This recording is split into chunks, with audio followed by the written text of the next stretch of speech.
ആ പിള്ളേര് നിങ്ങളുണ്ടായിരുന്നോ? ദേ ആ അടുത്ത വീട്ടിലെ വർഗീസില്ലേ, അയാൾ കുടിച്ച് എൻ്റെ ദൈവമേ ഏതോ ഒരു കൂതറ സാധനം കഴിച്ച്, ജവാനോ അങ്ങനെ ഏതാണ്ട പറഞ്ഞൊരു സാധനം അതും കഴിച്ചിട്ട് അവിടെ കിടന്ന് ഭയങ്കര ബഹളമാ. അവിടെ കിടപ്പുണ്ട്. ആന്റി അങ്ങനെ കപ്പാസിറ്റി ഇല്ലെന്നേ. കഴിഞ്ഞ വെള്ളിയാഴ്ച ഞങ്ങൾ ഇതേ സാധനം അടിച്ചു. ജവാൻ 2 പെഗ്ഗായപ്പോ തന്നെ ഞാൻ തലയും കുത്തി താഴെ വീണതേ. പക്ഷെ ആന്റിയുടെ മോനുണ്ടല്ലോ, ഈ അസുര വിത്ത് 1.5 കുപ്പി ജവാൻ അടിച്ചിട്ട് മേജർ റവി ചെയ്യുന്ന പോലെ എന്റെ മുന്നിൽ മാർച്ച് പാസ്റ്റ് ചെയ്ത്. എന്നാണ്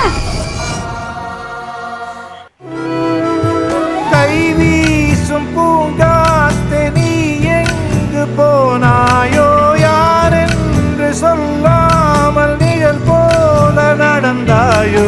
முறைதான் ஒரு முறைதான் உன்னை பார்த்தால் அது வரமே, நினைத்தால் உன்னை நினைத்தால் கண்ணில் கண்ணீர் மழை வருமே.